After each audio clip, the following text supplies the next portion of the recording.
Nick.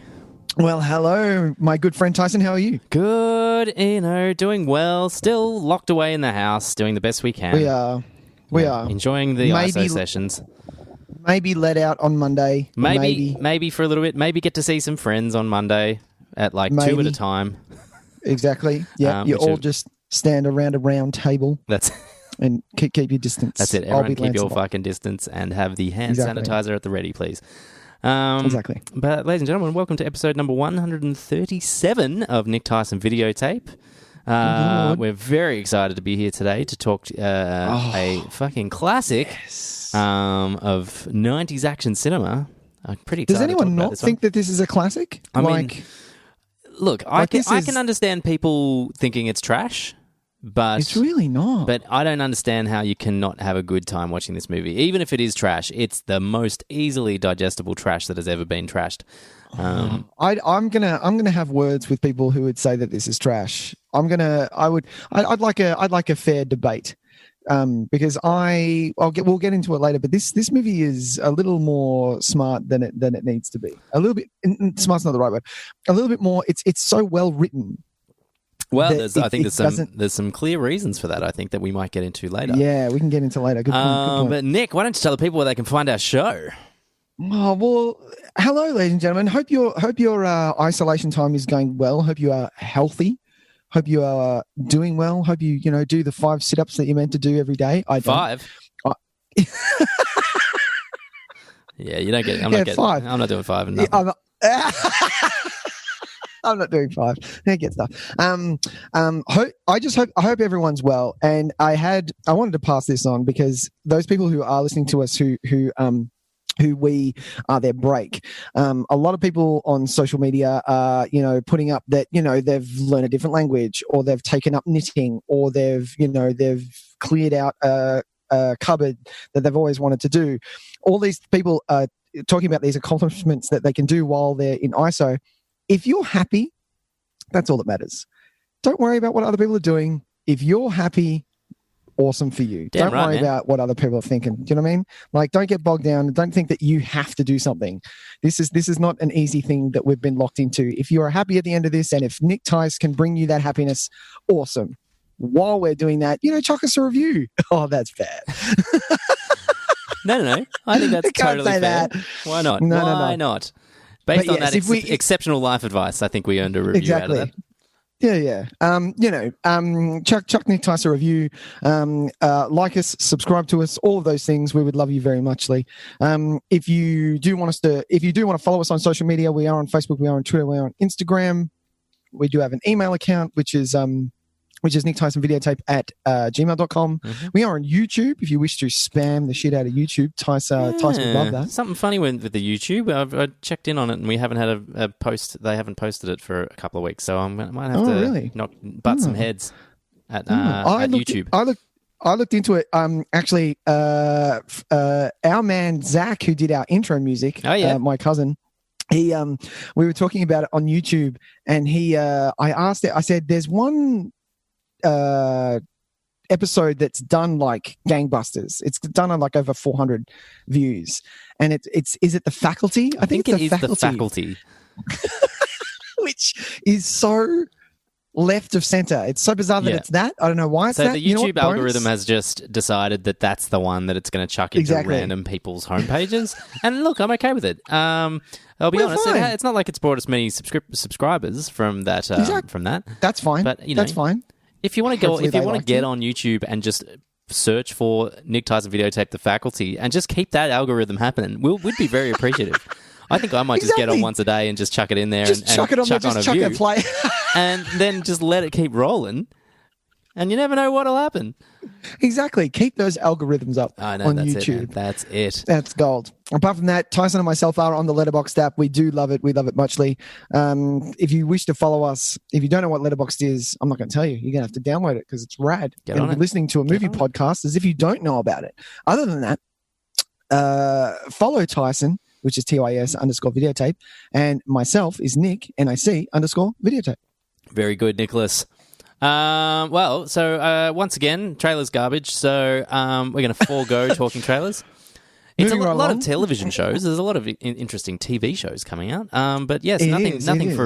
nothing movie related. No. So I think we move past that and move on to our other segment that we like to do, which is called Nicholas. What did you watch Okay, this so week? let's try that one more time. So I figured out what the thing is. It's you've got to go first. I need to. Okay, and I'm I just do going it with first. you. Are you ready? Count me in. Okay, ready? What did you watch this week? Did it work? Yeah, I think so. We're Who putting an knows? awful Who lot knows of these things? effort into getting a badly sung jingle by ourselves.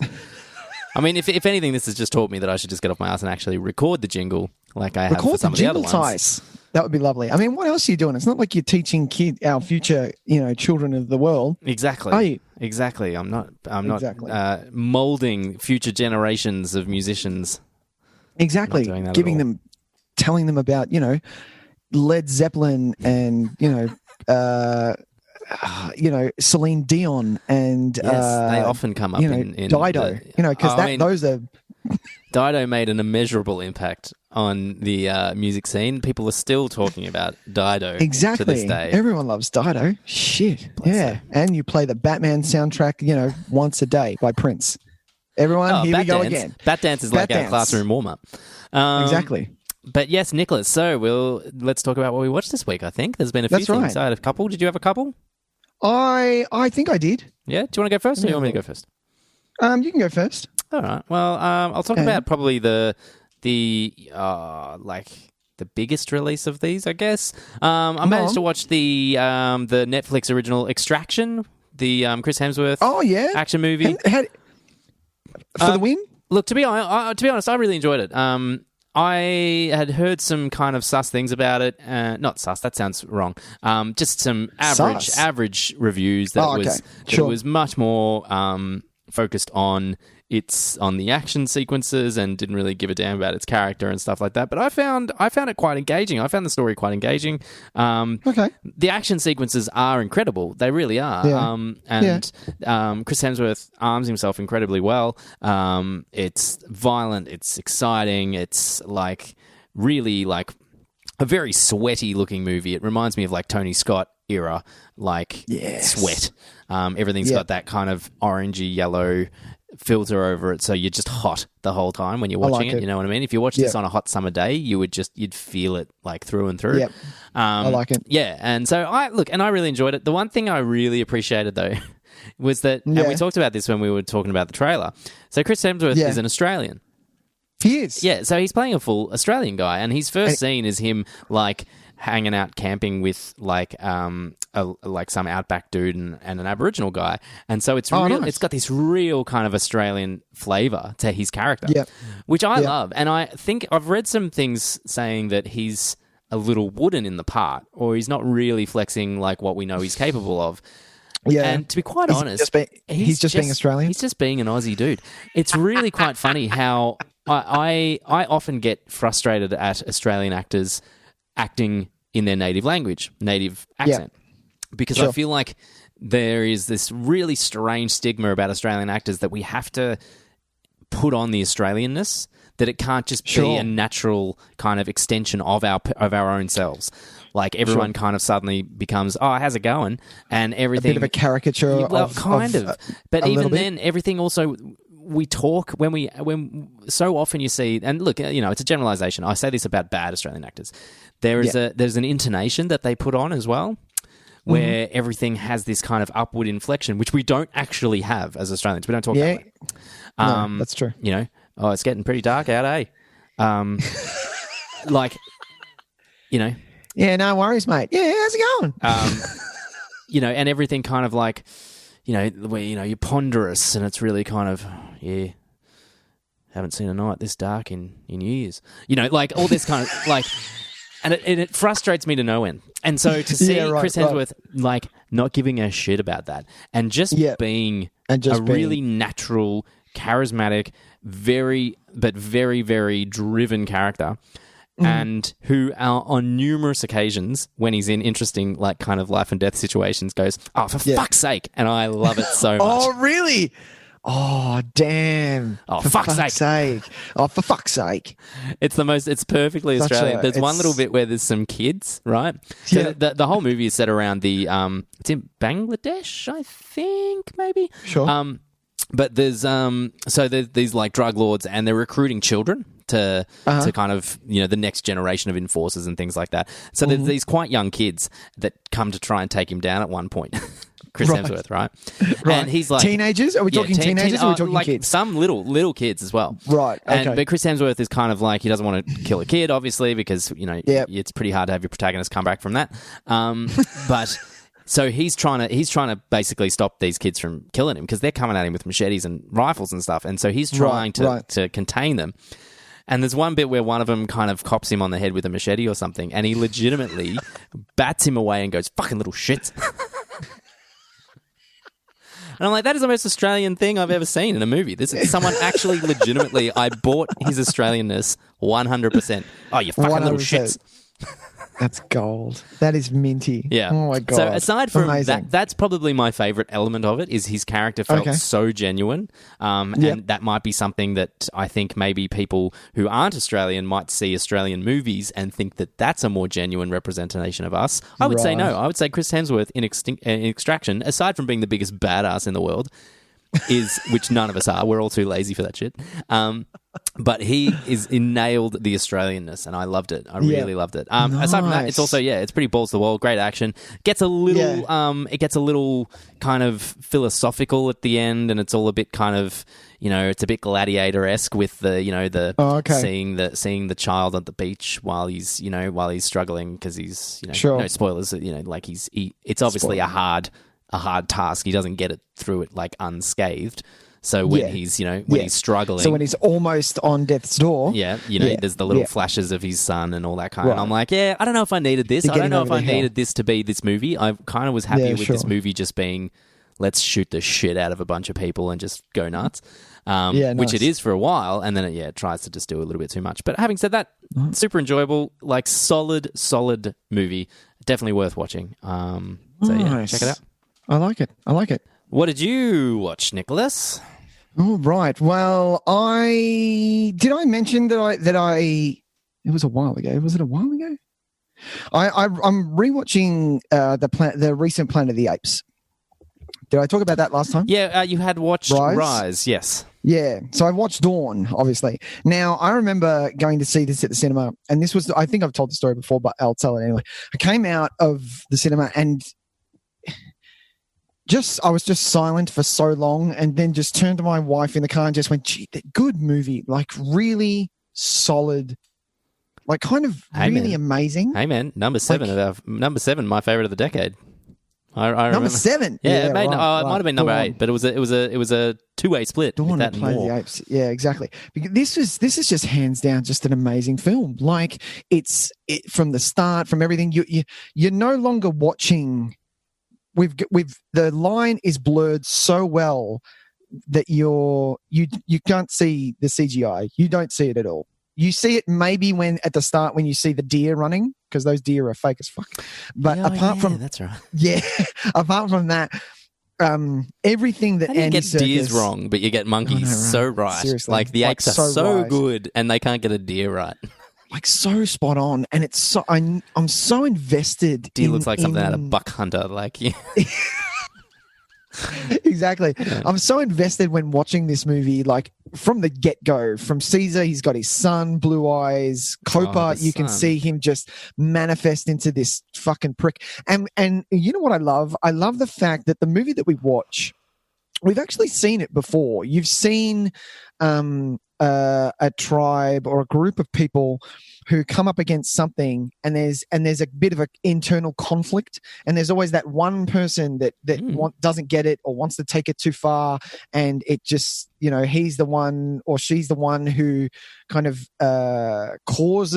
ends up causing the conflict. Yep. And we've seen it before, and it's still fresh in this movie. Like it's so good because of that, because we've seen it before, we know where it's going, and you can just see that it's just going to take its toll on Caesar. Well, that's it. We know some of the beats, but it's just told in such a unique way. And for a movie with entirely CGI, like creations, it's so incredibly character driven, which is, I think, what makes it so powerful, is that we believe that these characters are really existing. Like, there's never a doubt in that. And yes, look, there are other CGI creations and other CGI-based movies where that is true also, but I don't think there's been many that rely so heavily on a character-driven element to the CGI characters. You know, obviously, everyone points to Gollum, but he's a one-off in that environment. And it's not really. We're not, as an audience, following that character like we do. Gollum's kind of just there. He's not really. We're not counting on him. He does in Return of the King become a turning point, because he does turn against Frodo, like at the end of Two Towers when he's got his back against the tree and you see him and you're like, oh fuck, things are turning. Like he does. That's really good, and I really like that part. But you're on the side of Caesar throughout this whole trilogy. Yeah. And this is one of the best trilogies. I'm telling you, like, seriously. Yeah. And we can spend, and I was just going to say, we can spend so much time only with the CGI characters and not feel like we are missing something, which is, I'm struggling to think of another movie where that is the case, where if we're entirely with the CGI, not one that's like, not like a Pixar movie, like obviously they're all CGI created characters. You're talking about like a live action film where if we spent a substantial amount of time with only CGI characters and still were able to connect with them. Yeah. So thinking like Phantom Menace, the Gungans didn't do it for you? Sadly not. No, the Gungans did not. No Gungans. Okay. Yeah, I adore this movie. I think this movie's great. I love the fact that I don't care for the humans in this. Like, yeah, for sure. It's great that they've survived and they're kind of living out, but it's kind of they've had their time and it's no longer their time. Yeah, for sure. And it's so good. So I really like. This is when I thought Jason Clarke was maybe going to be a really big deal. I was excited. I don't know. I think he's excellent. I really like him. I think he's made some poor choices, unfortunately. Really? Yeah, I think that's kind of hobbled him a little bit, because around this time I was like, "Ooh, Jason Clarke is hitting it big time," and then there was that Everest. Remember Everest? And it was like I was so excited for that movie, and it came and went. What movie? Everest. And I have never heard of Everest. It had Jason Clarke. It had Josh Brolin. It had maybe Jake Gyllenhaal in it. And I watched that trailer like 20 times because I was so excited for it. And it came, it was at the cinema for like a day and a half, and it's gone. And I keep thinking, it'll pop up on streaming sometime, I'm sure. No, this was like 2016, and this motherfucking movie is still not out on streaming. Jesus. Yeah. And I'm like, what? He's done some things. He's little bit parts though. Genesis kind of shot him in the foot. Exactly. Lawless, Public Enemies. He's in Terminator Genesis, obviously. Yeah. See, these are all movies that weren't received well, though. Yeah. You know what he was in that I watched recently? He was in the remake of Pet Sematary. Oh, yes, of course. That's what I saw him in recently. Saw him in that. So that's what he's been doing. He's also in First Man. Have you seen First Man? Yeah. He was a supporting role in First Man. I thought he was on the way to being like a really big deal, like a big star. Yeah. But he's he's settled into a niche of being a supporting role in good movies and a lead role in kind of not good movies. Yeah, right. Yeah. Anyway. I have to mention, just before we get off planet, is the scene where Copa attacks the humans. The amazing shot where it follows Copa onto the tank. The tank pulls and you just see the chaos. Oh, yeah. My God, like that is I I did the really 80s thing of slow mowing with my remote. Yeah, nice. Old school. Getting a real feel for it. Real feel for it. And had a look at what was going on in the background, and you just see some messed up stuff. My favorite is all the massive silverback gorillas who are just they're basically tanks, small animal tanks. Yeah, basically. Those things are machines. And just what they get up to and things like, oh God, it's such a good movie. I want to watch it again. And that's the thing. It was so funny when when me and Sam were on our honeymoon, we had done like a full day of touring and stuff. And when you get back to your hotel room, you're just fucking exhausted. Sure. You just collapse in that bed and you just pass out, even though you could go out and see the nightlife, but you're fucked. Mm-hmm. I watched Rise back to back. I watched it twice in one sitting. I was like, no, that was so good. I need to watch it again. Why not, man? Why not? So good. I say go So for good. it. You made me Exactly. want to watch it again too. I'm going to watch it again Yeah, soon. man. Because Right. I was really Do high it. on War when I watched it last, so I'm going to enjoy watching Dawn. Yeah. Do it. Nick, something else What I else watched. you watched, Tys? Yeah, so Yeah. have you seen Kung Fu Hustle?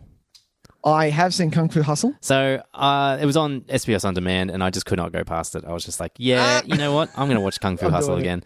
I have seen this movie. This is probably of all the foreign cinema in the world, I think I've seen Kung Fu Hustle the most of any foreign film. Yeah. Amazing. Which is ridiculous, really, because it's so ridiculous. This is a Kung Fu Looney Tunes, this movie.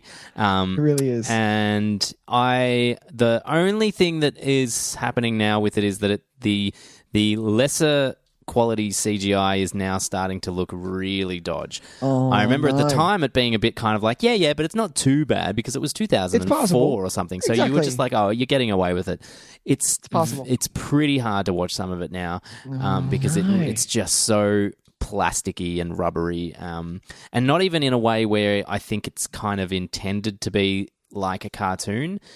You could see that it just kind of like the Scorpion King moment, but times up to 11, which is a real shame because I hope that doesn't turn people off the movie itself, because what I love about that movie is that it's so unexpectedly heartfelt. Like, you go into it and after the first 15 minutes, you're just like, this is fucking so ridiculous. I'm having a panic attack watching it because it's just so much information going on and it's wild, and every character is just a bonkers caricature. And then by the end of the movie, you are like full welling up and emotional, and that character, the Stephen Chow character, you are. I am so happy when he comes out as the Kung Fu Master. Spoilers for Kung Fu Hustle, I guess. I remember seeing this. There was such a big hype around this movie. The trailers were everywhere when this sucker came out, because this was right in the midst of everyone kind of getting on the Eastern bandwagon because of the aftermath of Crouching Tiger, Hidden Dragon. Yeah. So once that had hit, everyone wanted some Eastern movies, and it was great. Well, the big Waifu phase was huge for a while, where every Eastern film, every action movie had Eastern action movie had to have the fucking wire dancing on the trees and shit, and everyone sword fighting, floating on pinheads or whatever. Look at Charlie's Angels 1. Yes. There's a lot of so much fucking wire work in that. I'm like, Jesus Christ. But luckily this film avoids a lot of that. There is obviously still a lot of wire work, but it's done in a way that it feels a little bit more.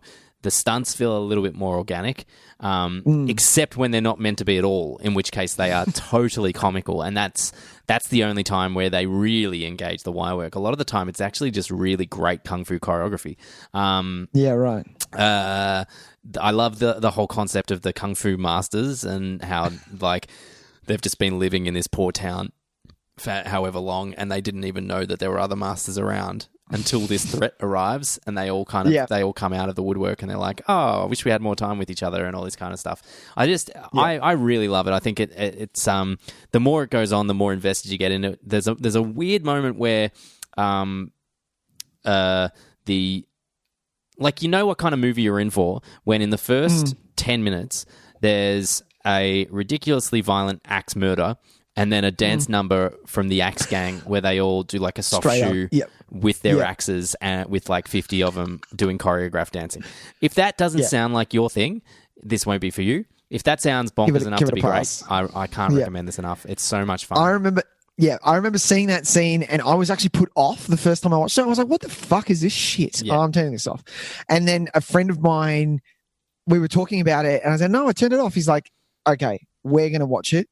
And he actually showed me the comedy sense, wildness that this thing takes, because you kind of have to have that mindset. If you're going in thinking that this is Crouching Tiger, you're going to be disappointed. So, of course, you need to come at it at a different spin. Well, also because we're so used to Western cinema, we don't at first understand the visual cues of like Eastern cinema. So I reckon if you go in its native like part of the world, you probably sit down for this movie, and as soon as it starts, they would know exactly what vibe the movie's going for. But for us, because we're not accustomed to the cues and the way that the movie kind of sets itself up as this kind of comedy, it takes us a little bit longer for us. We have to make that adjustment. We see this brutal action and violence, and we feel like it jars with comedy at first. Whereas as it moves further and further along, we're like, oh, hang on, no, that's just part of its deal. Whereas I think maybe in its native country, that's probably a lot more common and a lot more. The signposts were there much earlier in the film, if that makes sense. And so it's so we're just attuned differently. We're so used to certain our blockbuster movies and our action movies to looking a certain way that when they're any kind of different at all, we're kind of ajar. We have to ajar it first, and we've got to make that adjustment. But Kung Fu Hustle on SBS On Demand. I think that's the only way at the moment. The print, and I've said this before, SBS, what are you doing? I don't understand. Oh, really? SBS, if I... Get your shit together. Get your shit together. If I'm putting it on my TV, like a big fucking TV, you can't give me this 480p crap. It just looks... 480? I don't know, man. But I've even 7? I've got it on high quality, and I'm casting it to my telly, and it does not look good. If you watched it on your phone, I'm sure it'd be fine. But I thought the whole point of SBS On Demand was that you could watch it on TVs, but they just... Yeah. Their bandwidth is not happening at the moment. I don't know if that's just me, actually. I would put that out to the listeners and say... Is SBS On Demand garbage for everybody or just me? Well, Sam watches there's a little bit of stuff that Sam watches on SBS On Demand, and whenever I flick it over, it's always very, very pixelated. Yes. And that's quite bizarre. And I'm like, oh, that's interesting. It's enough that it makes me want to find other ways to watch it. It's enough that I go to it and go, oh, what's on SBS On Demand? And then go somewhere else to find that movie. That's not good. Which I don't think is what they want at all. And does SBS On Demand have a paid? Can you pay for it, or is it? No, it's just always ad supported. Yeah, free with ad support. Okay. Yeah. But they have the choice to set it as high quality. So I'd love to know what would happen if you set it as low quality. Jesus. Okay, that's interesting. So you're saying high quality and it's 420? Oh, is that what you're saying? It couldn't be more than 420. It's right. Worse than a DVD. Okay, that's interesting. Yeah. So it can be difficult at times, but don't let that dissuade you from watching a killer fun romp like Kung Fu Hustle. Nick, you got something else? Have you got one more? No. Look, I might leave that there. You got one more? Or did you already do 2? Leave it. No. I've done. You've only done the one. Do you want to do another one? I've done the one. I'll do one more. Well, no, I don't want to keep talking about Bond because it's getting a little thin. Roger Moore, he's had his time. Even though I'll talk about Bond. I was really looking forward to A View to a Kill, and it didn't disappoint me. Okay, it's Roger Moore's last one. It's mid-'80s. You're talking 1985, the year that Marty McFly was born. So, not born, but born to us. But yeah, View to a Kill, man. That has Christopher Walken as Max Zorin, who. This is the first Bond that has felt like a traditional hitting the marks of a Bond film that I know coming from Pierce. This is the one where it's getting to be like they have their Q. They always have their Q moment and Moneypenny and M's there. And, there's a plethora of Bond girls that Bond, converses with, let's say that word. But yeah, this was the one where it actually felt like, this is real Bond. We're doing well here. And then Christopher Walken as the bad guy, this is probably the first, because this is the first Bond where he's just a psychotic bad guy. He kills his own people, just flat out just blows them up. Does not give two fucks. Like just 80s action movie villain. Yeah, and then starts like mowing them down with a machine gun and just cackling and laughing. And I'm like, this is quite scary. You Christopher Walken is already scary, and you're pushing the envelope here. And he's partnered with probably one of the most feared females to ever walk the face of the earth, Grace Jones, and she is great. I love Grace Jones. She is so good. And in this, because I've never seen her act apart from Conan the Destroyer. She's in Conan the Destroyer, isn't she? And she's Destroyer, terrifying. Yeah, She's very terrifying. Doesn't she have a full fist fight with Arnie in that, or is she's? Yeah. It's not a fist. It's not a fist fight per se. They're holding spears because her weapon is a spear, and I think he grabs a spear just to tussle with her.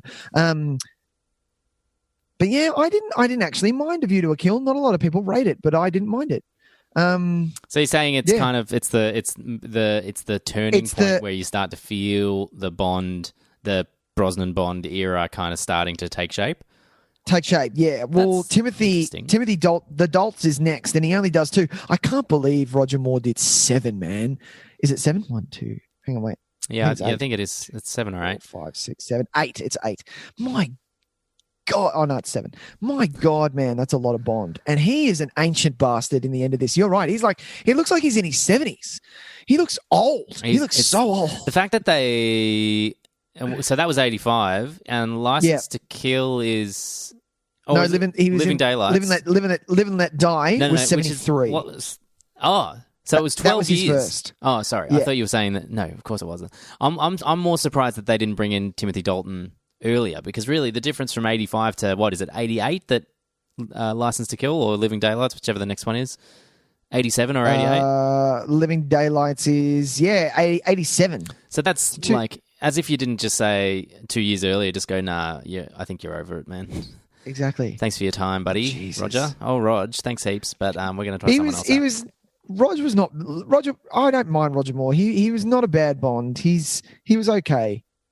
There wasn't a great deal to him.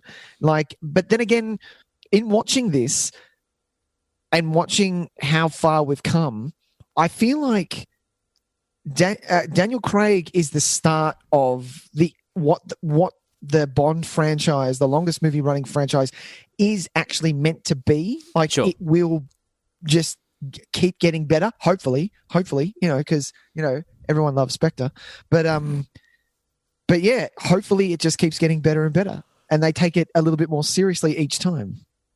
Because well, above that, aside from having to wait possibly 12 more months to see it, apparently No Time to Die. Well, No Time to Die could be a good one. Yeah, but good pedigree. Maybe, good pedigree. Who knows? Who knows? Indeed. Well, I always feel like it goes one good, one bad, one good, one bad. Well, hopefully this is the one that. Well, this is the good. Hopefully this keeps that tradition rolling. Hopefully. We don't get 2 bads in a row.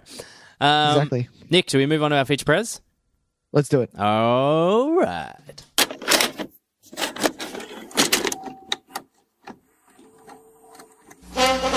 And now for our feature presentation.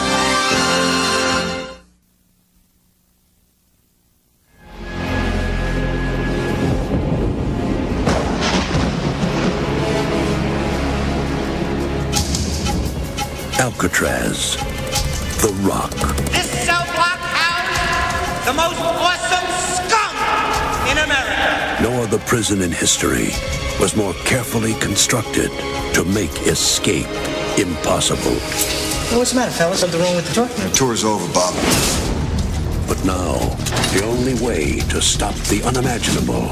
I come straight to the point. 81 civilians are under my control as of this moment. A battery of VX gas rockets is presently deployed to deliver a highly lethal strike on the population of the San Francisco Bay Area. Is to get the one man who broke out of the rock. Oh, I have a unique knowledge of this prison facility. I was formerly a guest here. To lead a chemical weapons specialist and a team of Navy SEALs to break back in.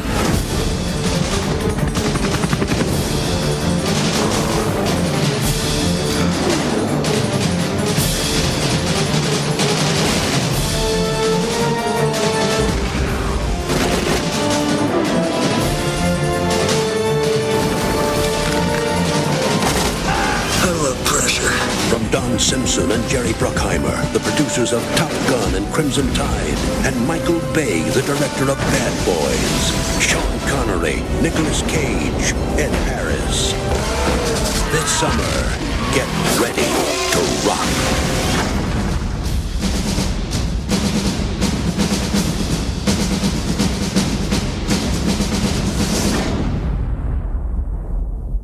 Here we are, Nicholas. Tyson, what year it is this? The 90s. 96? It is 1996.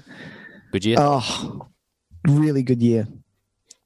I feel like I was looking through our back catalogue because I was going through what are we going to do next week, and I was like, I feel like we haven't done enough 90s movies, but we literally did. Like Interview and The Rock is, you can't get more 90s than that, man. This is this is quintessential 90s. This is kind of, I don't think I saw this at the cinema. I didn't. No, because correct me if I'm wrong, but I think it was R-rated at the cinema, and. Oh, really? Well, I don't know if it was here because I know that the Blu-ray is now R-rated, but I have this. Whoa, I have this what? memory of it being. Oh, it is too. I have this memory of it being MA in the cinemas, not R. No, it's MA on the Blu-ray. It's I MA. can see it from here. Yeah. There is Why would it be R? definitely an R-rated DVD of Blu-ray. Maybe not a version of it. Maybe it's not much different, but it was at one point. I'm almost certain of it rated R. You're looking it up, aren't you? Yeah, because I've seen that fucking R rating on there.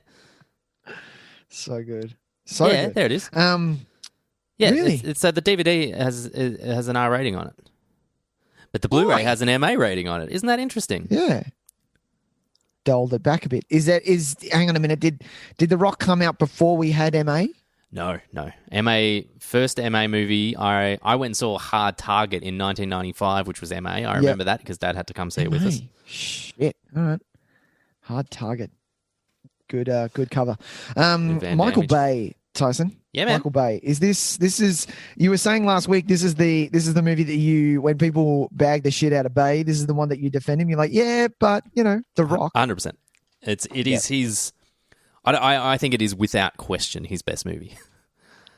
Without question. Without question, Damn, because I find most of his movies pretty much insufferable. And really, I really like this movie, so that's got to say something.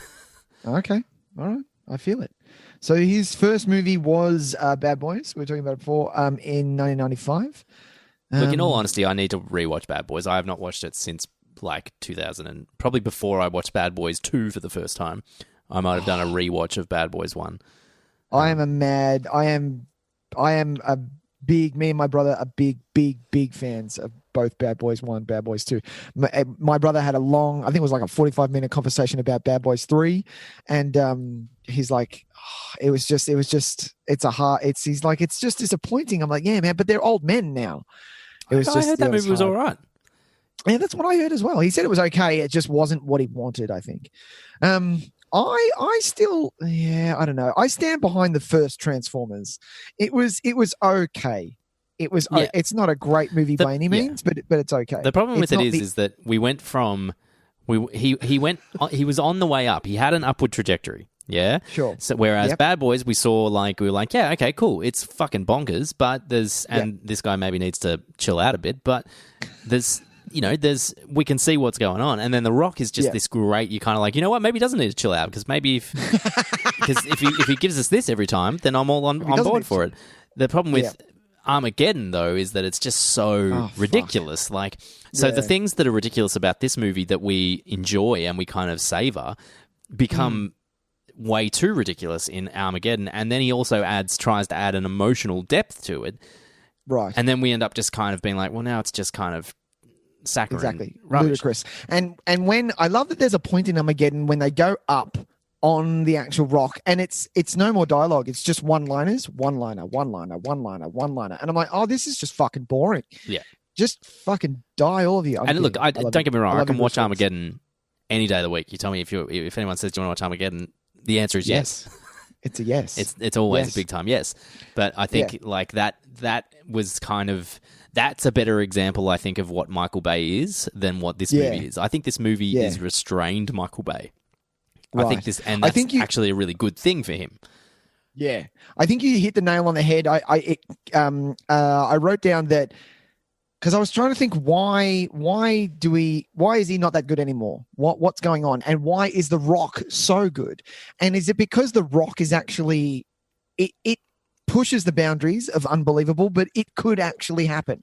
Like it is somewhat believable. There's a certain amount, there's a certain amount of realism about it that none of his other movies really have. Aside from even Bad Boys 2 to an extent is ludicrous. Like it is. It's just out of control. And so when and now when we sit down and watch a Michael Bay movie, we're kind of like, well, how ridiculous is this going to get? When back in the day of The Rock, we didn't approach it that way. We approached it in a way we didn't know any different. Yeah. But we saw, like there are ridiculous things that happen in The Rock. Like there are. Oh, absolutely. But it's definitely it's just grounded pushing. in a sense of reality. Exactly. It's just pushing the boundaries, not breaking them and making them a massive fucking robot that comes to life. No. You know what I mean? Look, I mean, it's a Transformers movie, so of course that's what you're movie's gonna going to be about. But it's not the Transformers that are the problem with those movies. Like, it's the complete and utter disregard for any kind of human characterizations. Like, he forgets that the reason why movies like Pacific Rim work so well is because we care about the humans that are surrounded by these big giant robots or are piloting them in that case. Whereas in the Transformers movies, the human characters are an afterthought, except for, fucking Sam Witwicky. Sam Witwicky, you must get the cube. Run, Sam, run! You must put my power supply in some other robot because Run, Sam! It powers the universe or something like that. Autobots. That's what that movie's about. Autobots. Fucking goddamn. I really like Transformers. I really like that movie. I really do. I'll watch it again at some point. I've got the special edition DVD of Transformers. The 2-disc edition. I'll give that a spin. I will. You know what? I'm going to watch all of them. Fuck it.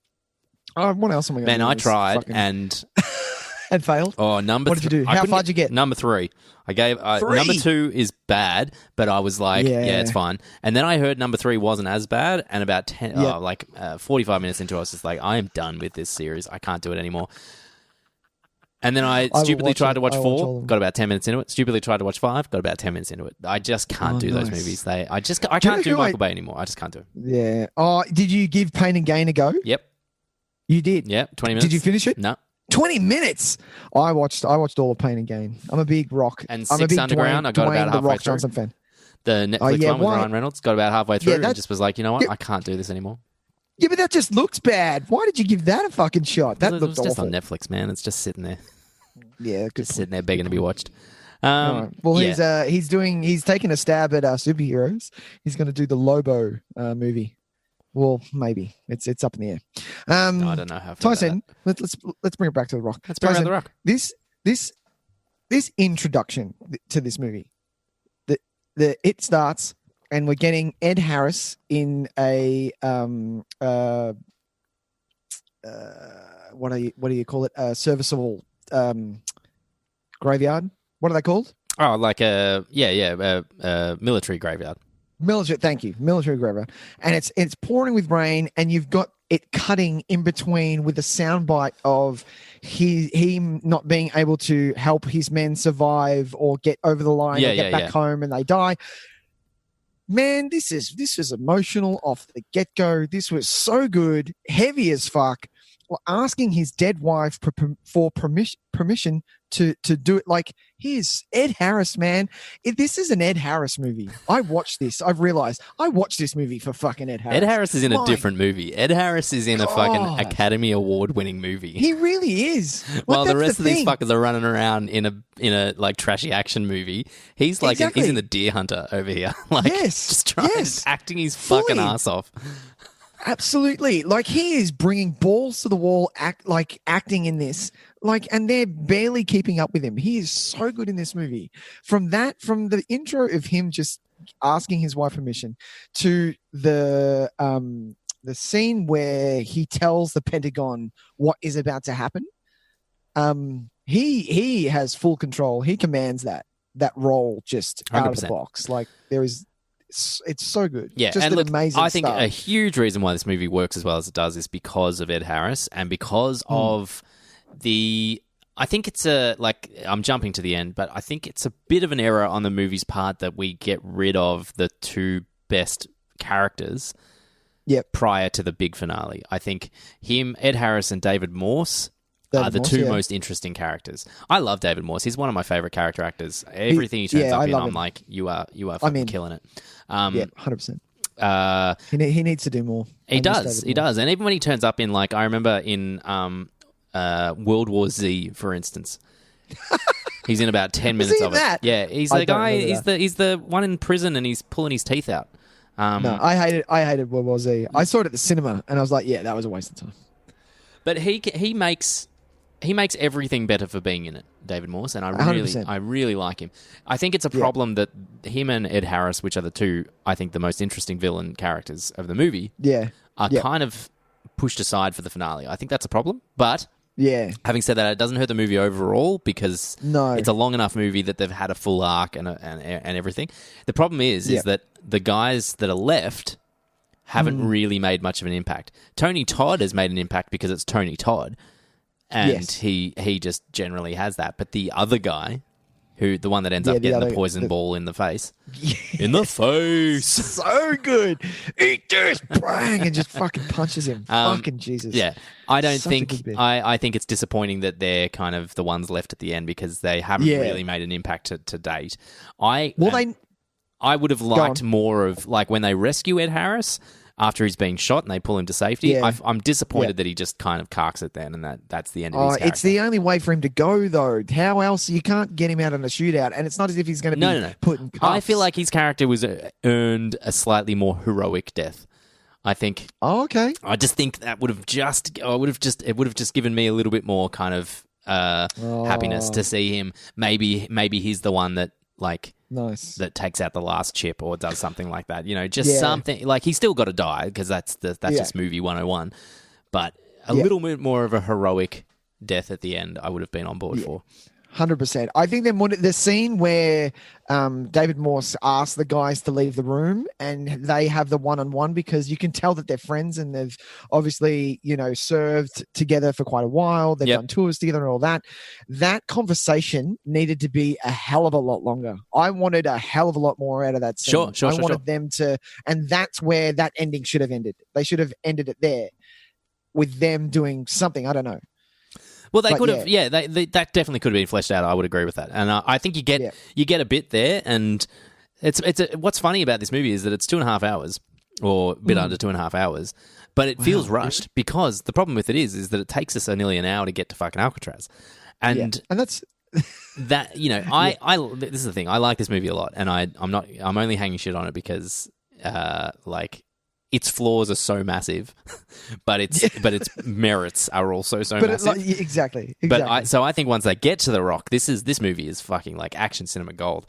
But it's that first hour that I'm like, cut this out. Like, give us more time on the Rock, so that we don't need that car chase. I don't give a fuck about that car chase. Oh God, I hate that car chase. That's the only thing I don't like. Like, I'm enjoying it while I'm in it, but in retrospect, I don't like it. Please, it becomes comical that car chase because you've got the tram driver kind of doing the Lord, no, I'm doing it. Watch out for my baby, and then you got save yourselves. Yeah, exactly. I hate that bit. I'm like, fuck off, dude. Go away. And then it's almost like it's like a fucking Naked Gun movie when the car is streaming down the hill Ferrari. and 3 dudes in wheelchairs wheel out onto the street. I'm like, what are we doing? This is a parody scene? And it's fine. We need an action sequence in there, but the problem is that the structure of it. For some reason, they thought we needed all this setup when we don't need all this setup. We just don't. We just don't need it. We don't need it. See him getting a haircut. Like, who cares? He could just have a haircut. Exactly. You can tell that that's Michael Bay kind of being let off the reins, letting the reins go a little bit, and they're like, whoa there, fella. Yeah. Let's bring it back. And that's kind of the turning point where had that gone a little bit further, they win us. Like, that chase scene was so outrageously stupid and fun that they have to win us back, and they do with Sean Connery meeting his daughter, and they win us back with what Nick Cage says. He says, "No, come on, John, we're gonna go." Look, don't get me wrong. I really like that moment, but there's no reason why that moment couldn't have just existed with him sneaking out of the hotel room, going straight to her, like that, and that's all we needed. That's the character driven. That gives us his motivation, and we're sorted, and we can get to the fucking Rock, like. But it's just like, and we've got this laughably insensitive caricature of the gay hairdresser, where it's just like, come on, man, like, are we still are we trying to get cheap laughs out of this? We don't know things. Yeah, I know. It's the 90s, blah blah blah. But it's kind of like those are the things that for me make me still not enjoy Michael Bay as a director, despite the fact he's made an incredibly entertaining movie. Like, you look at this and you go, yeah, you're still probably an asshole. Like, you know what I mean? Absolutely. Absolutely. You know, like if you took the time so much in a 2 and a bit hour movie that you decided it was so important to have some laughs at the expense of a homosexual character, like, we don't need What that. kind of person are What you? kind of person are you? If the studio is saying, hey, Michael, can we get this under 2 hours? And he's like, well, I'm not cutting out the gay jokes. So I don't know where else you're going to... I don't know where else we're going to cut it. We need to represent gay people, and that's the best one. So, Exactly. We need an accurate representation of our gay brothers and sisters. So we're going to have a hairdresser come in and prance about the place and talk about... Exactly. Well, Michael, we could put in maybe one of the Navy SEALs, gives the other Navy SEAL a bit of a kiss. You know what? No way, man. Let's put a pin in that. We'll come back to that. Put a hole in that conversation. By the way, you're fired. Put a pin in that, and I'll see you after everyone leaves. I'm going to give you a promotion, Harvey Weinstein style. No, I'm kidding. Oh God, bless his backwards heart. Yep. Yeah. You know what else is? It's not really needed, but Jesus Christ, I love it way more than that stupid chase scene. It's not necessarily needed, but it kind of is the Bosnia bomb. The tension in that scene where you see, like, that is the introduction of Stanley Goodspeed and how good he actually is. Oh yeah, no, but that's great. It's kind of essential, but it's so intense. I love that fucking scene. I love it so much. I'm all about that, and I think that's like, there's nothing wrong with putting a scene like that in there because like I you know, we talk about this. I don't mind movies that are long if they feel purposeful. That scene has a lot of purpose because we're putting a guy that has no action training in an action movie, and we need to believe that he's capable. So we need to see him be very capable at what he does. Yeah. And so that's the perfect way to do it. Just have him be like, well, he's a chemical weapons expert. Let's have this like intense scene where he has to defuse a bomb under extreme circumstances. Yeah, and it's so unexpected when it comes out, but it still holds up 100%. That scene, I love it. Yeah, I really like it. From the cockroaches to the guy training in there who just keeps yelling, "I'm gonna stick this thing in my heart. Are you fucking nuts?" I love all that shit. What's his He's from. I remember him best from High Fidelity. I can't remember his character's name now in High Fidelity, but he's the nerd. He's the music nerd. Damn it.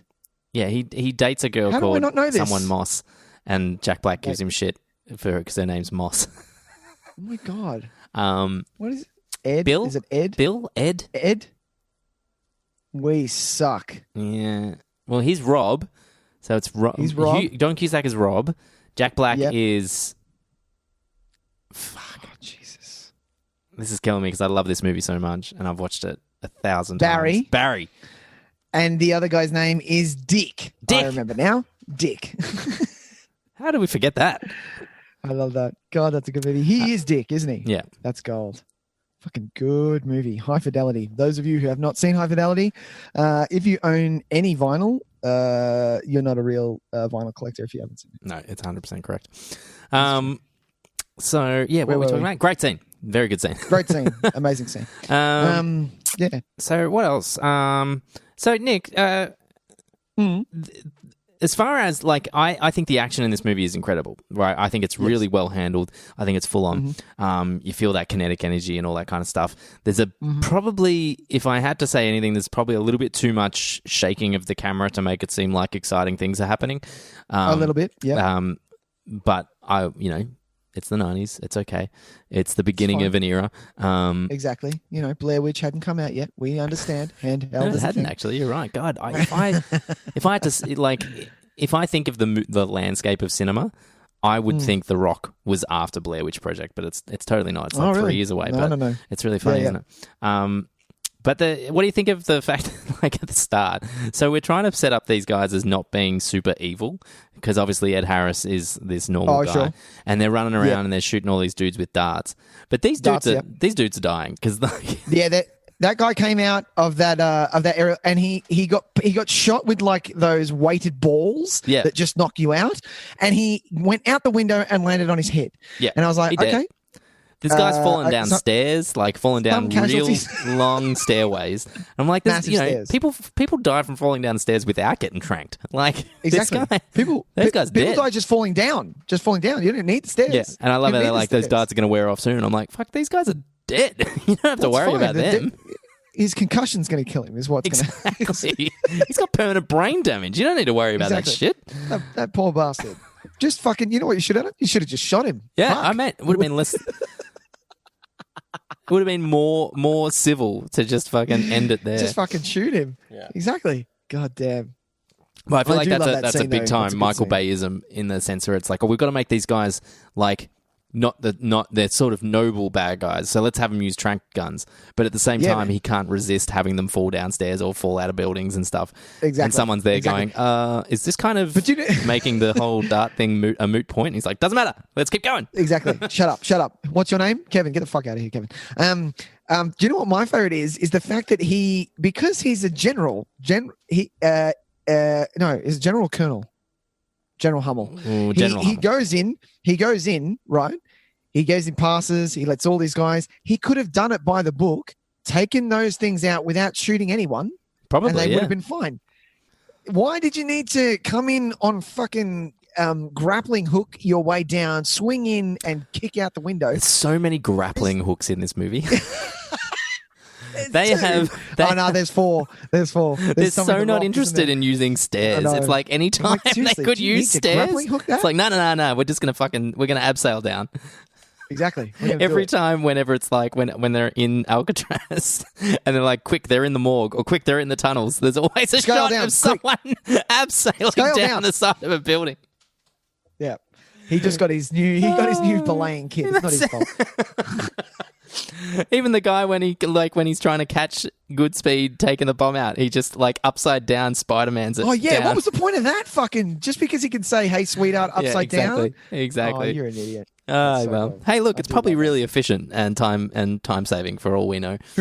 We don't know how Alcatraz is set out. I've got no military. Yeah, maybe it takes forever. Maybe there's maybe there's no staircase there. Maybe it is the most efficient way. Exactly. Oh God. I will say, like, hands down, we have to talk about this script because it is this movie is too good to be, for starters, it's too good to be called The Rock.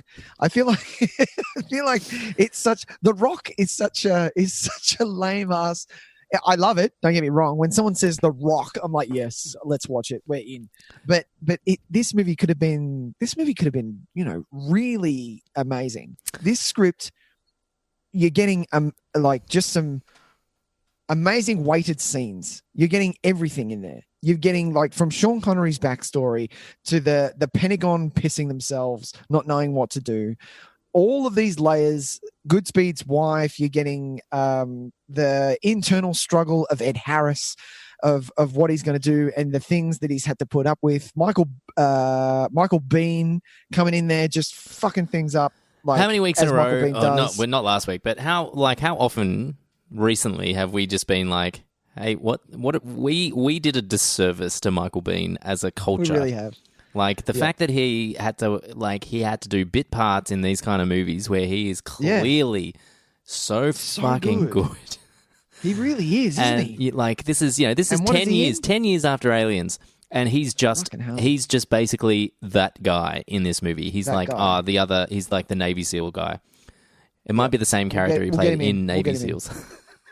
Wouldn't that be fun? He was in Navy SEAls, yes. This is the same guy. He's having a busy. Let's get that Navy SEAls guy. What's his name? Michael Biehn. Yeah. Hey, we need a Navy SEAL. He played Kyle Reese? No, he didn't. Shut up. He played. he played first name Navy, second name SEAL. The movie was about him.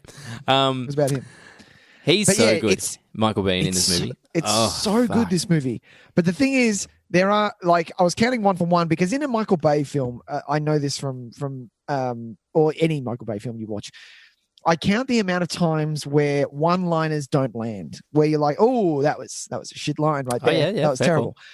Cool. But in The Rock, one for one, there are lines that absolutely just nail it, kick fucking ass. Like, they are so good. Yep.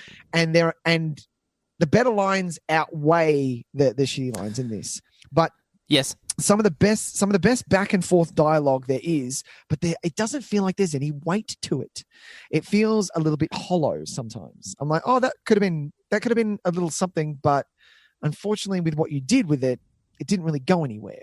So we're just going to move on real quick. Yeah, it's you know what I mean? I get what you're saying. I think as far as like the one-liner stuff goes, like I think I think mostly they're given to Nick Cage, who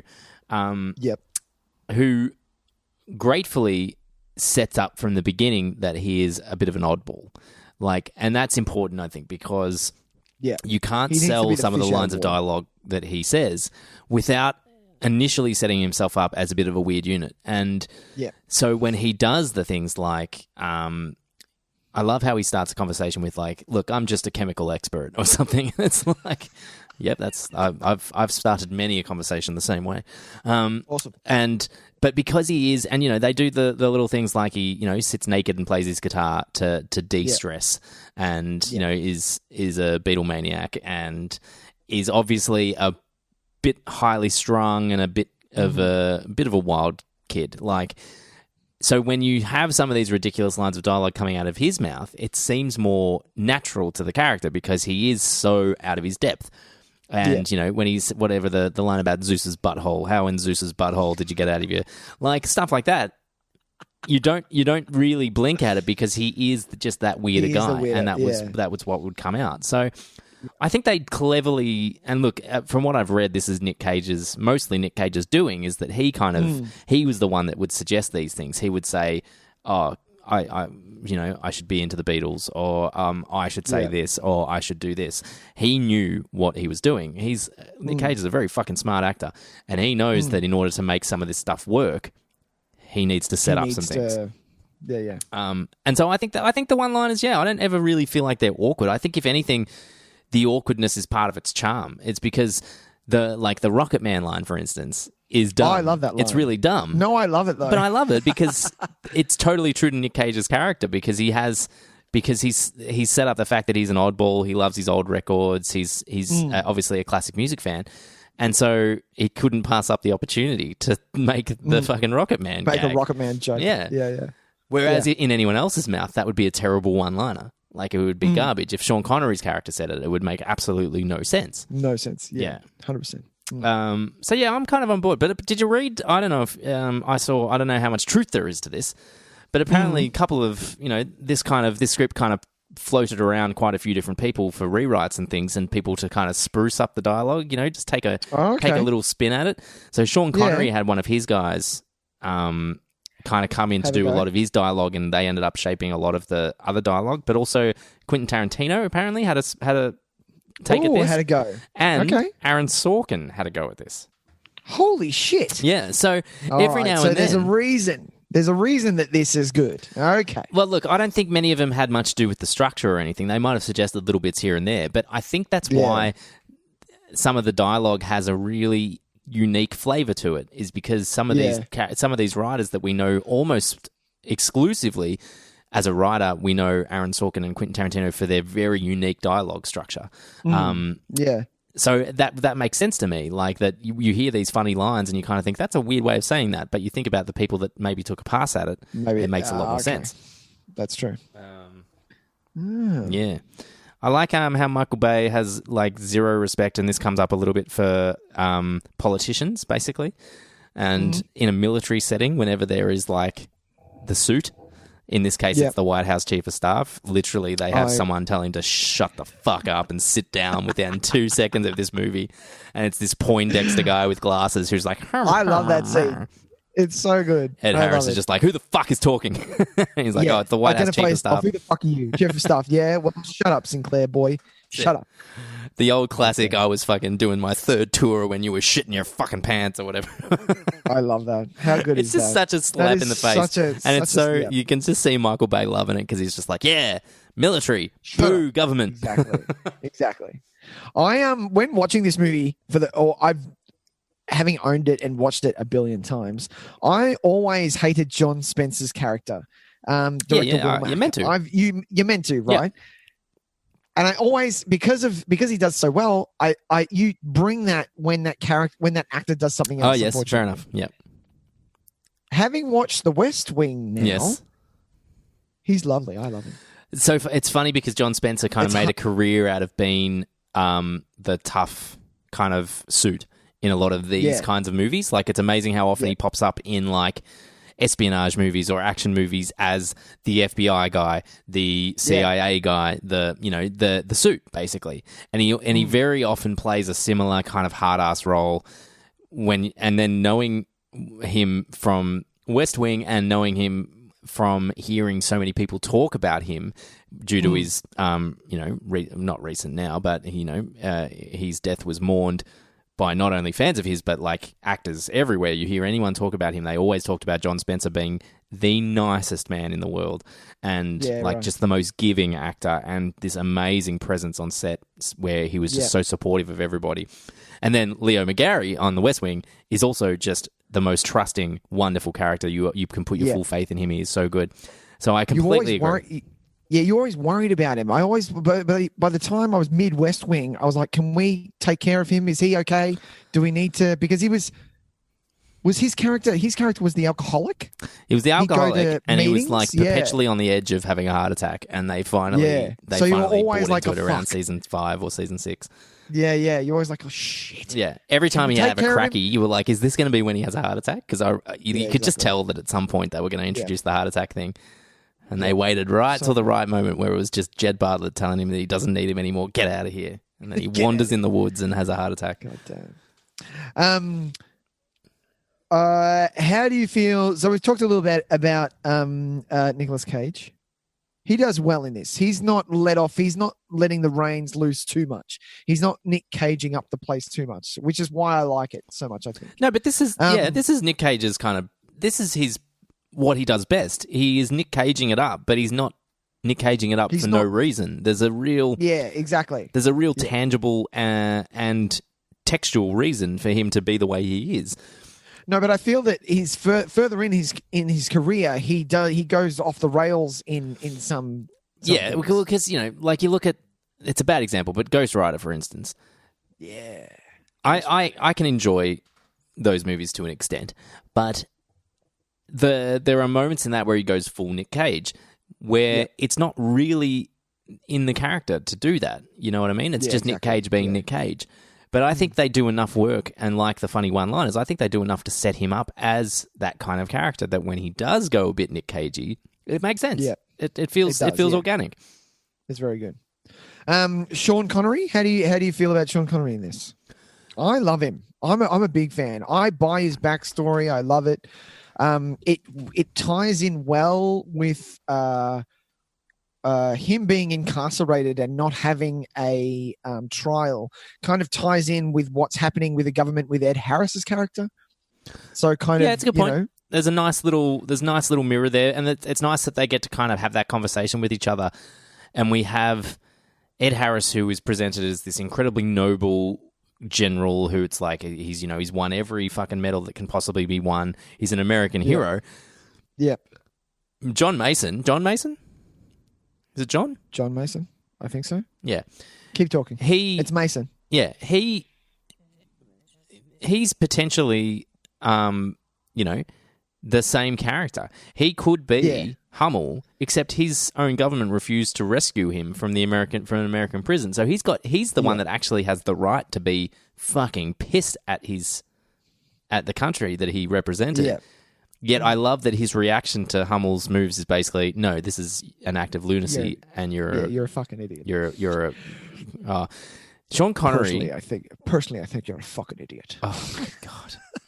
I have that, and the way Sean Connery goes, "Whoa, Mac, you piece of shit." Well, Mac, you. When he busts asshole. His head through the fucking glass, and he just calls him a piece of shit.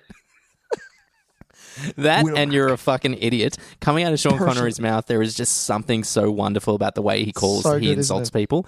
He's got the most amazing amount of venom in it. You piece of shit. Personally, I think you're a fucking idiot.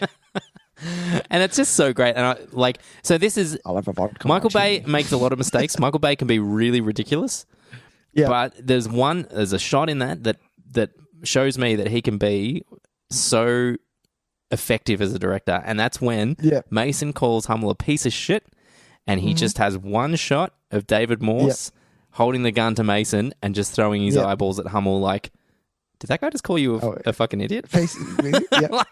and then Hummel smiles. Yeah, it's so good. Like that scene, that scene's killer. Good. That scene, the confrontation between the two of them is so good. It's very good. It's fucking intense. Pulling back and looking at this movie though, is it weird casting to cast Sean Connery? Do you think? Is that a bit odd? To a degree, I think they're trying to cash in on the Bond. Yeah, well, because like Sean Connery, what was he predominantly doing was known as an action star. Like I know that we kind of look at him now, and it's a bit ridiculous to see a man running around at that age doing the things that he's doing, but it wasn't completely unfamiliar to him. Like you think of things like Outland, the Presidio. He was still doing like heavy action dramas, even the Untouchables, although they do allow him to be an old man in that, so it's less about that. But there is an element to him where it's acceptable. Like, could you imagine? He's probably the same age as John Spencer, but you can't have John Spencer running around in that role. There is something to Sean Connery that we accept him being able to handle himself. Is he active action-wise in the Highlander films? Have you seen the Highlander films? Yeah, he's sword fighting and shit. Like, he's going all out, yeah. Highlander 2 was what, like 88? 89? Yeah, Highlander 2 was the 80s, yeah. Yeah, so, I mean, I know Highlander 1 was like 80s. Oh, no, we're both wrong. It was 91. All right, 91. So that's only 5 years before this. And he's, like, in Highlander 2, he's doing some fucking sword fighting and shit as well. Okay. Like, he's doing all right. I'd say prior to this... When was like Medicine Man? What was the movie he made before? What was the movie he made 92? before The Rock? Before The Rock, he voiced I Am the Last One, Dragonheart, and then after that was First Night, where he played King Arthur. Okay, so First Night, what's 95? 94? 95. Okay, 95. First Night's not a bad movie, by the way. I don't mind that. I remember watching it and liking it. Yeah. I love how just after this movie, after The Rock is his last film, like he does the English version of The Avengers, 98. Yes. Oh, dear. Then he did Entrapment, which was just not good. Oh, you like Entrapment? I would have to watch it again. Do you remember when Entrapment was like the biggest deal in the world because of that scene where Catherine Zeta-Jones, yeah, folded her body underneath those lasers, and there was that one shot of her butt in like the leather thing going under the lasers that I swear to God I saw like 400 times that year, played on television. Every movie I went to, the trailer was showing. Absolutely, sex sells, man, and it was Catherine Zeta-Jones, and she was the hot property of that year. God damn. Catherine Zeta-Jones, she dips between the lasers. And then, so Entrapment was 99, and then Finding Forrester was 2000, and then Finding Forrester Extraordinary Gentleman was straight after that. Okay. Wasn't it? What was Finding Forrester? Finding Forrester was this weird knockoff of Good Will Hunting. And it's almost the same plot. It's like a private school who has to go private school, but the guy is African American, so it's like that's how they get away with it being different. It's like, yeah, but what if Matt Damon's character was black? Jesus Christ. Yeah, so it's him in a private school, and he's the psychologist or whatever. Okay. I watched that, and I don't know why I watched that. It's no good. But I still buy Sean Connery as an action star. I hell yeah. What do you feel? What do you think of the theory that it's like this is like an unofficial James Bond? Well, this is it. God, it has a lot of.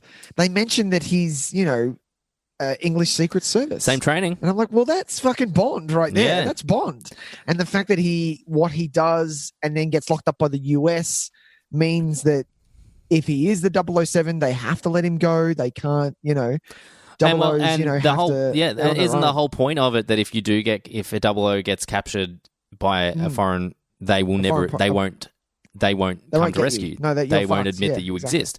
So, I mean, there's some stuff, and doesn't he? I read this somewhere. When he talks to when Nick Cage finally. In that introduction scene goes, I'm with the FBI, I'm Stanley Goodspeed. And he says, of course you are. Apparently that's how he, with with Pussy Galore or Miss Moneypenny or one of them introduces themselves to Bond with their ridiculous sexist name.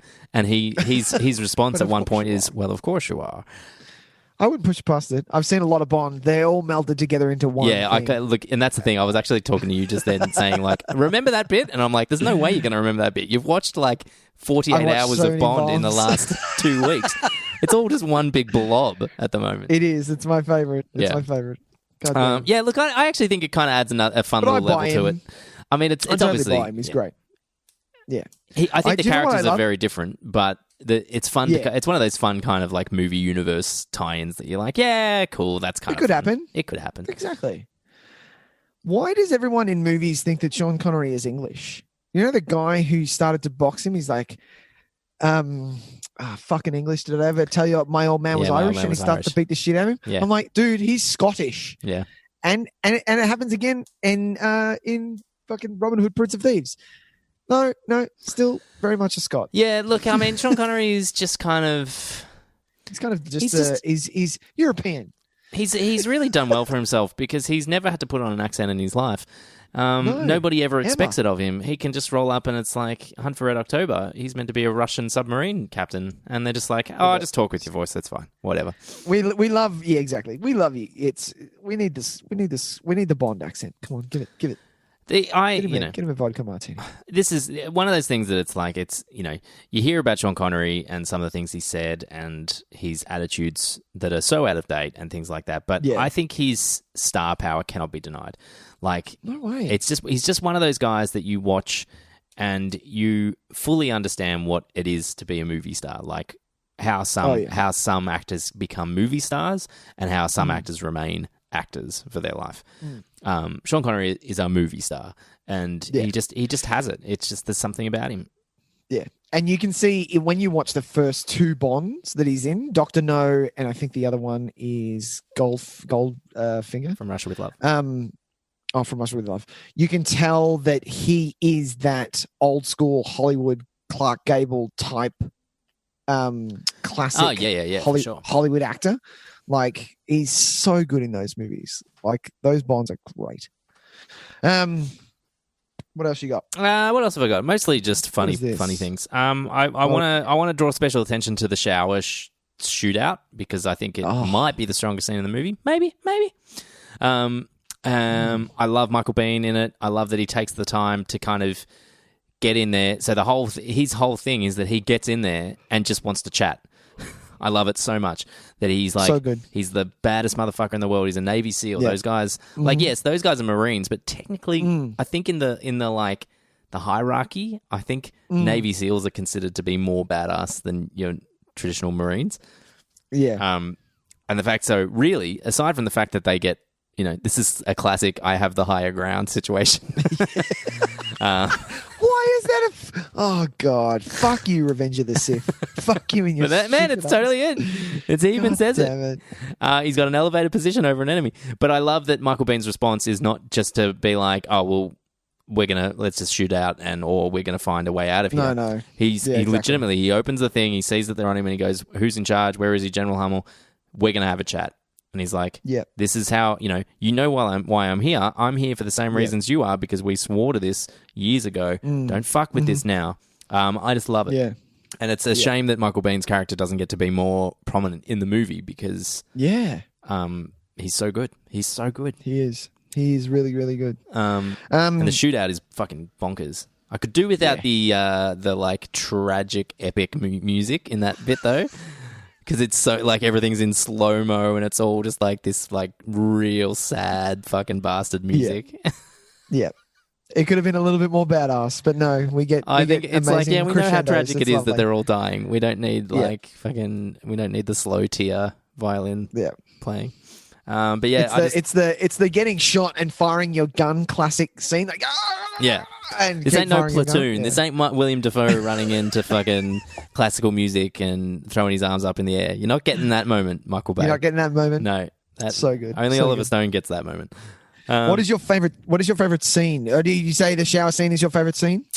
Or favorite? No. Wait. Let me rephrase. What is your favorite shot? Because Michael Bay is very, very. There is a look of a Michael Bay film. When you look at it, you're getting rain, you're getting swooping dolly shots is a very big thing for him. Oh yeah, look how the camera just pans in front of you. And he loves a low angle. He loves a fucking low angle. He loves shot. a low angle. Like nothing else. The score, the random fucking smoke in this fucking movie. Yeah. Why is there smoke in the middle of the city for some reason? Who knows, man? So good. But yeah, what is your? texture. Because my favorite shot. Tell me yours first. It still holds up. Is when the atropine has gone in. And we need the green smoke, and it's slow motion crack, and it pans out, and as Nick Cage comes out of the hangar, and oh Jesus, you're feeling every moment. It was 1996, and I still get goosebumps from watching that fucking scene. That's how good this movie is. No, you're right. That is incredible. That moment. I like. But that's my favorite shot. Yeah, I love that. That's when it really you start to see some of those real Michael Bayisms come in. It's funny because some of the movie avoids it. Like, I actually really appreciate that this movie, you know how you watch a Michael Bay movie now and it's like, it's so orange that like you can't see any other color but orange. Yeah. And it's so refreshing to watch a movie that doesn't have that, a Michael Bay movie that just looks like a fucking normal movie. Yeah. Like, it still has its stuff.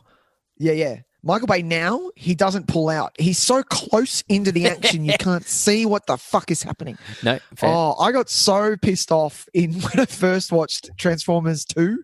Oh, God. I was like, Michael, what are you doing? Pull the fuck out. I can't see, you dickhead.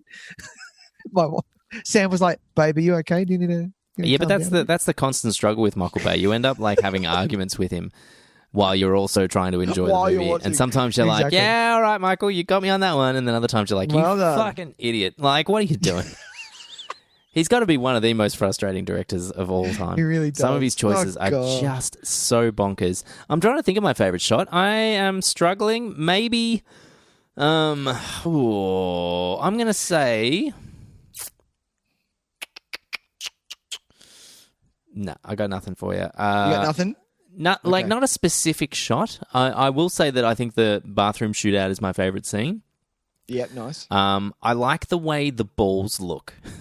I'm going to say that. Yeah, they do look good, don't There's they? something about those fucking poison vials. I want to touch them. They're like bath bombs. Exactly. No, but so much cooler. But like they can kill you. And the sound. Oh yes, you're right. Good sound. This was Oscar nominated for its sound, by the way. Who was on Dolly? I don't know. Not Dolly. Who was on Foley? Probably Michael Bay's regular dude who has mastered the art of gunfire. It's probably I have another question. Yeah. If you have to pick one, someone says you're going to watch a movie. Mm-hmm. It's a Nick Cage box set. Mm-hmm. You get Face Off, Gone in 60 Seconds, Con Air, or The Rock. What are you watching? I can rank them for you immediately. Go for it. Last place, Gone in 60 Seconds. Oh, that's Third place, harsh. Con Air. Second place, The Rock. First place, Face Off. Face Off? Really? Yeah. Why does everyone love fucking Face Off? Because it's fucking amazing. I prefer The Rock, and I'm in the minority, but I prefer fucking Gone in 60 Seconds. And I really you prefer Gone in 60 Seconds to Face Air. Face Air. Face Air.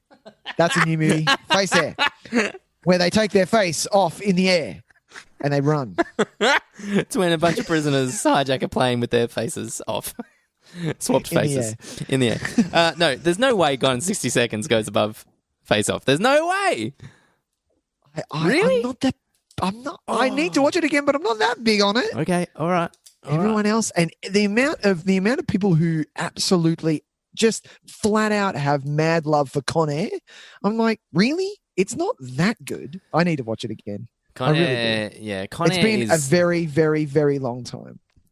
I think Con Air is like has that reputation because of the ridiculousness in it. I think, Con Air. If it wasn't, Cyrus the Virus sounds good, but he's not that fucking scary. No, John Malkovich is ridiculous in that movie. He's just being John Malkovich, and Nick Cage is a caricature of somebody in that movie. Like it's like John Wayne and fucking Kid Rock.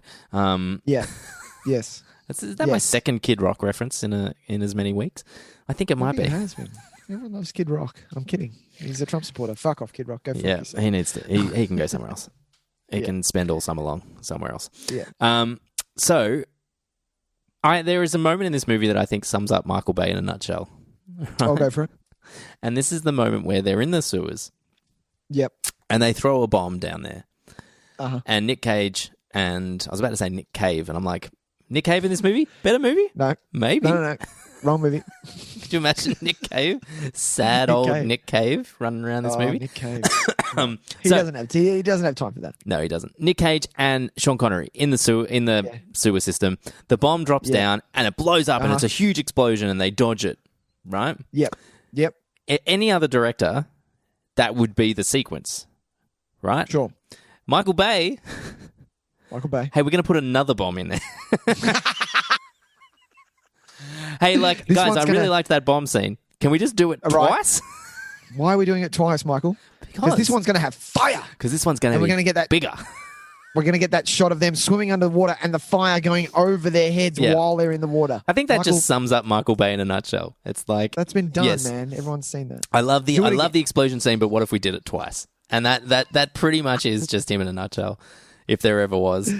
It really is. And I like that we have that true. forever immortalized in a movie.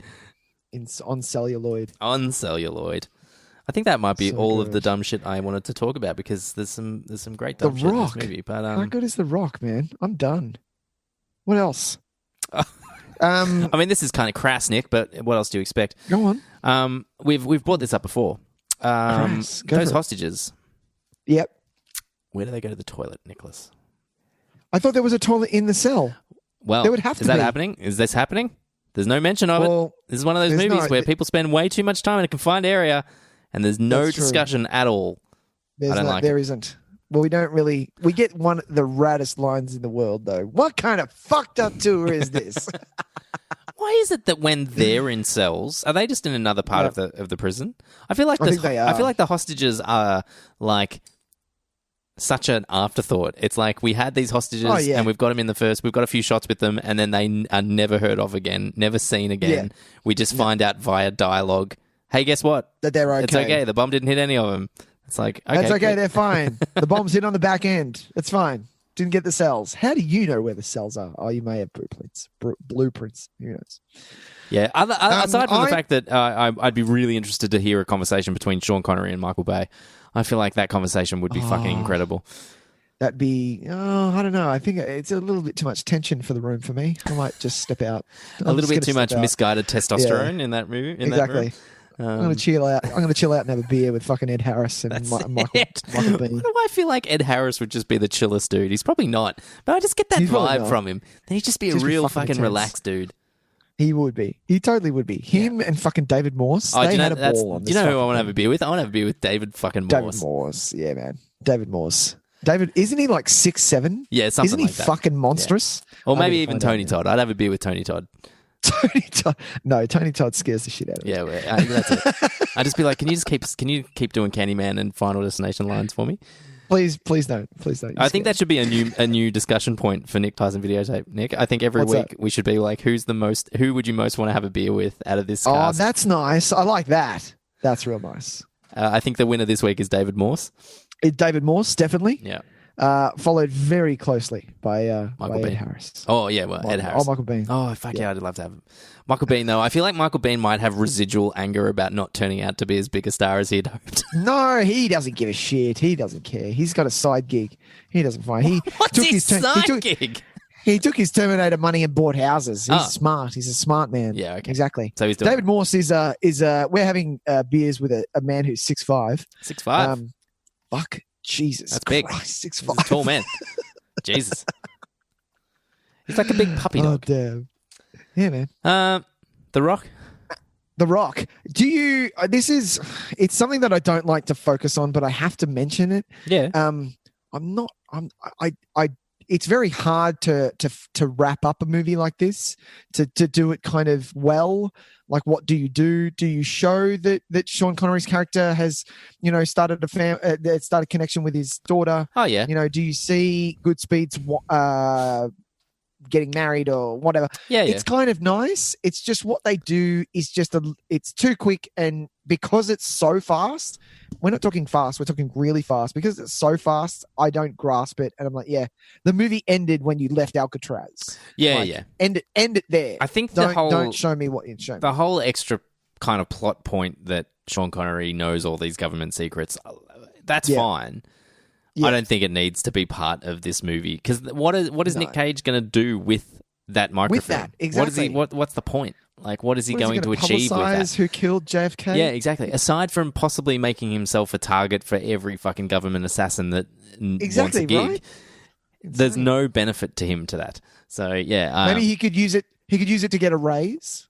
Could he use it to get a raise? No, they'd just fucking kill him. Good this point. is the government we're talking about, man. They kill people for far less.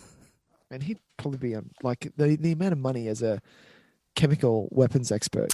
Oh yeah, money that he'd be did you see his house? Just be Jesus. God damn! Did you see how many candles he had when they were having sex out on the balcony? So many candles. Fuck yeah, so many candles. That costs so money. Many candles. Yep. It costs money. some real coin. Do you know how much?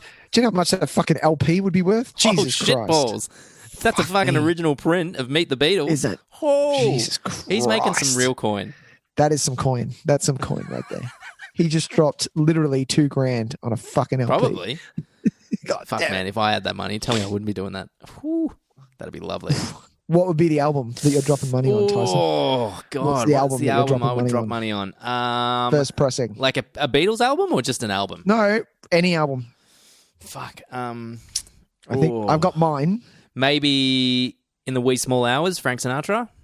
Oh, I think I'd pay generously for an original print of that LP, I reckon. Oh, yeah. Jesus.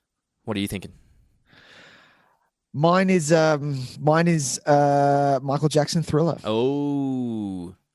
Original pressing. Not bad at all. I mean, it's not cool to like MJ anymore, but doesn't mean that his albums aren't fucking amazing. Those people can go fuck themselves. Don't get me started. I hate that conversation. The Rock, Tyson.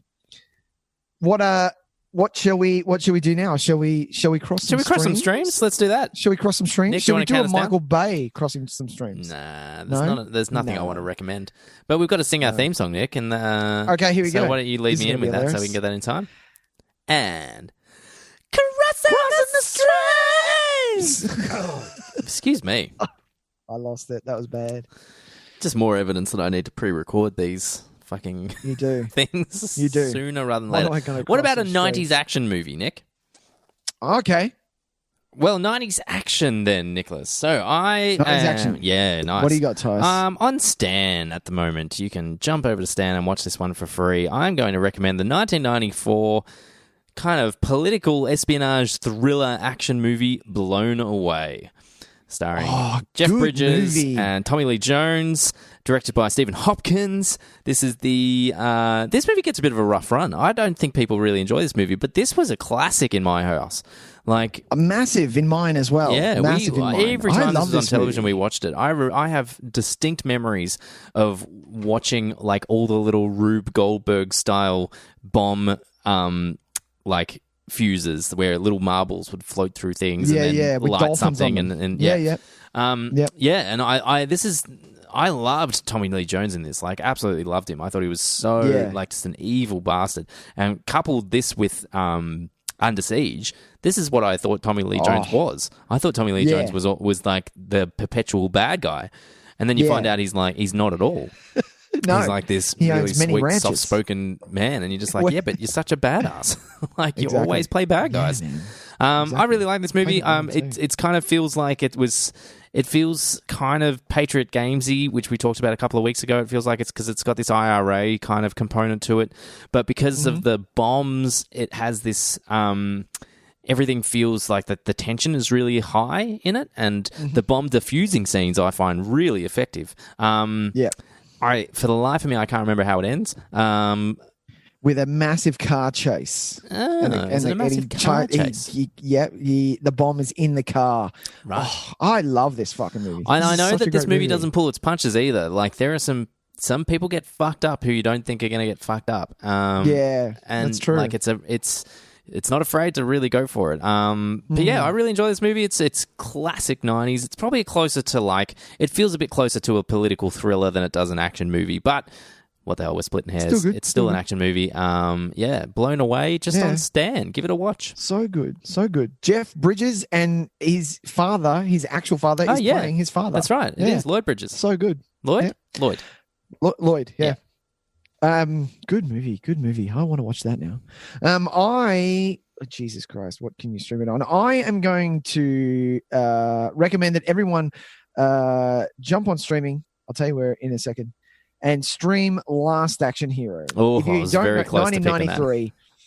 It's so good. It's on Netflix.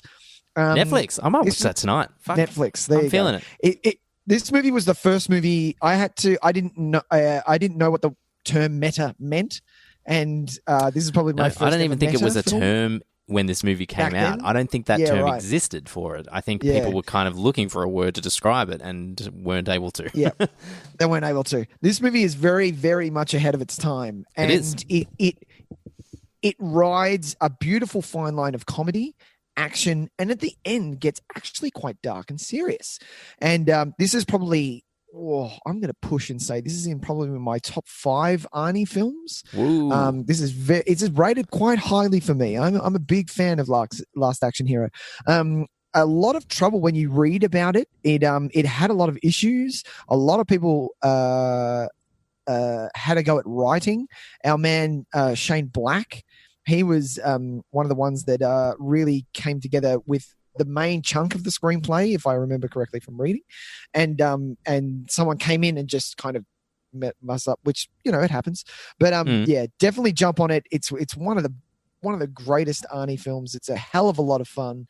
Last Action Hero on what I say? Netflix. Nice. Next week, Nick. Tyson. So this movie is very close to your heart. This is one that in 137 episodes, I have suggested this episode at least 5 times. You have. And you have constantly said, no, I'm not ready. I'm not ready. No, it is one of my favorite films of all time, Tyson. We're talking about Alex Proyas's The Crow. Oh dear. I'm very excited that you finally bit the bullet. And you're like, fuck it, we'll just do it. Because it's about time. Let's do it. Yeah, this is going to be a lot of fun talking about this movie. It's part of our all killer, no filler isolation 100%. Sessions. This movie is definitely all killer, no filler. If you are listening to this and you haven't seen it, please watch it before listening to the next episode. Yes. You're gonna really enjoy it. With that's a general kind of rule for every episode. I think if you make it this far through the episode and you hear what we're going to watch next week, make some time in your week to watch it so that our conversations become a little bit more interesting because you've just seen it with us too. It's like that meme of that kid. Unless it's The Rock and you've seen it a billion times, just like we have. And that's fine. I'm sure you can get away with it without having to watch it recently. But otherwise, join in on the fun. And that also means join in on our social media networks and all that kind of stuff. Nick, where can they find that stuff? We are everywhere. We're on Facebook, Twitter, Instagram. We show a lot of different content on those things. So jump on there if you're interested. Yeah, follow us everywhere, not just on one of them, because you'll get some different stuff on different things. Exactly. But other than that, please write, review, subscribe, like, all of those things. We would love you so much if you did. It really helps out the algorithm tons. Even if you do want to jump on YouTube and just look up the Faculty episode and just give it a listen. Hey, and it's like a personal challenge of anyone who's listening to this episode, if you could take 20 seconds of your day just to watch the YouTube Faculty episode, we will appreciate it muchly. And if you are a new listener and you haven't perhaps had a chance to take the time to subscribe or write us a review, that would be amazing also. We would love you for it. Absolutely. We would. Absolutely. But other than that, Tyson and myself are big fans of the Letterboxd app. So if you do want to, if you actually go onto our profiles, you will see Tyson's favorite top 4 films. This is one of my favorite things about Letterboxd is you can go onto someone's profile and you're forced to choose 4. It's such a fucking random number. Yeah, I know. Not 5, not 3. Yeah. It's 4. Jesus Christ. I kind of want to. It was. Yeah, I kind of want a 5th as well. It's a no-brainer for me as well. Those 4. It's a bit easy. I would like a 5th though. But yes, so you can actually go onto our profiles when you jump onto Letterboxd. Yeah, do it. Look look up Tyson, TYS_videotape, follow him, have a look what his movies are. And then you can follow myself, Nick, NIC_videotape, and have a look and see that The Crow that we're doing next week is in my top. It's in your top 4. Yep. How exciting.